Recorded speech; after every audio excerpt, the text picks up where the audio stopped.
Friends, welcome back to Ramya ಅಡುಗೆ ಮನೆ channel.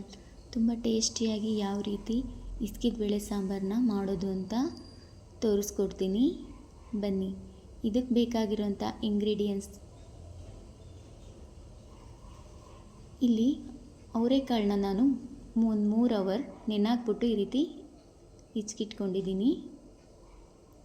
ಸಿಪ್ಪೆ ಎಲ್ಲ ತೆಗೆದು ಇದಕ್ಕೆ 1-2 ನೀರುಳ್ಳಿ, ಶುಂಠಿ 1 ಇಂಚಿನಷ್ಟು, ಬೆಳ್ಳುಳ್ಳಿ 1 ಗಡ್ಡೆ, ಕಾಯಿ 1 ದೊಡ್ಡ ಟೊಮೊಟೊ, ಸ್ವಲ್ಪ ಪುದೀನ, ಕೊತ್ತಂಬರಿ, 1-2 ಸ್ಪೂನ್ ಚಿಲ್ಲಿ ಪೌಡರು, 3 ಸ್ಪೂನು ಧನಿಯಾ ಪೌಡರು, ಸ್ವಲ್ಪ ಅರಿಶಿನ, ಚಕ್ಕೆ ಲವಂಗ, 4 ಮೆಣಸು, ಒಗ್ಗರಣೆಗೆ ಅರ್ಧದಷ್ಟು ನೀರುಳ್ಳಿ, ಕರ್ಬೇವಿನ ಸೊಪ್ಪು, ಸಾಸಿವೆ ಇಷ್ಟನ್ನು ತೊಗೊಂಡಿದ್ದೀನಿ. ಈಗ ಜಾರಿಗೆ ತಗೊಂಡಿರೋ ಅಂಥ ಟೊಮೊಟೊ, ನೀರುಳ್ಳಿ, ಕಾಯಿ, ಮಸಾಲೆ ಐಟಮ್ನೆಲ್ಲನ ನುಣ್ಣಗೆ ಪೇಸ್ಟ್ ಮಾಡ್ಕೊಳ್ಳಿ. ನೋಡಿ, ಇಷ್ಟು ಪೇಸ್ಟ್ ಆದರೆ ಸಾಕು.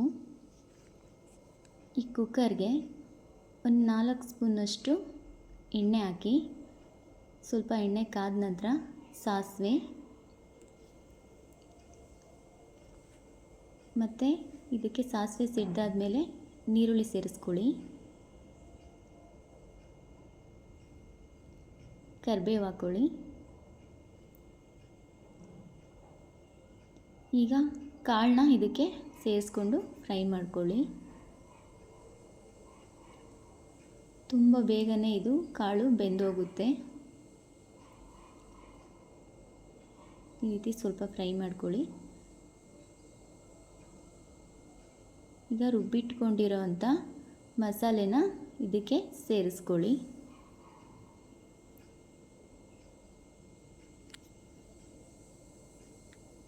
ನೀರು ನಿಮಗೆ ಎಷ್ಟು ಬೇಕೋ ಅಷ್ಟು ನೋಡಿ ಸೇರಿಸ್ಕೊಳ್ಳಿ. ತುಂಬ ತೆಳು ಮಾಡ್ಕೊಳಕ್ಕೆ ಹೋಗಬೇಡ್ರಿ, ಸ್ವಲ್ಪ ಗಟ್ಟಿನೇ ಇರಲಿ. ಚಪಾತಿ, ದೋಸೆ, ಇಡ್ಲಿಗೆಲ್ಲ ತುಂಬಾ ಚೆನ್ನಾಗಿರುತ್ತೆ. ನೋಡಿ, ಇಷ್ಟು ಹಾಕ್ಕೊಂಡಿದ್ದೀನಿ ನಾನು ನೀರು. ಈಗ ರುಚಿಗೆ ತಕ್ಕಷ್ಟು ಉಪ್ಪನ್ನ ಸೇರಿಸ್ಕೊಳ್ಳಿ.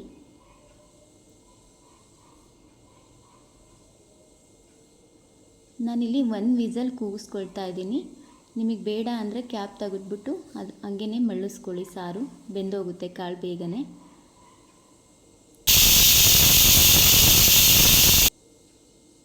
ನೋಡಿ, ಈಗ 1 ವಿಸಲ್ ಕೂಗ್ತಿದ್ದೀನಿ, ಆಗಿದೆ. ತುಂಬಾ ಟೇಸ್ಟಿಯಾಗಿರುತ್ತೆ.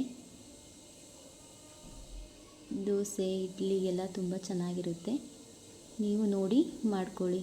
ಈ ವಿಡಿಯೋ ನಿಮಗೆ ಇಷ್ಟ ಆಗಿದ್ದರೆ ಲೈಕ್ ಮಾಡಿ, ಶೇರ್ ಮಾಡಿ, ಸಬ್ಸ್ಕ್ರೈಬ್ ಮಾಡಿ ಫ್ರೆಂಡ್. ಮತ್ತಷ್ಟು ಈಸಿ ರೆಸಿಪಿ ಜೊತೆ ಸಿಗೋಣ. Thank you.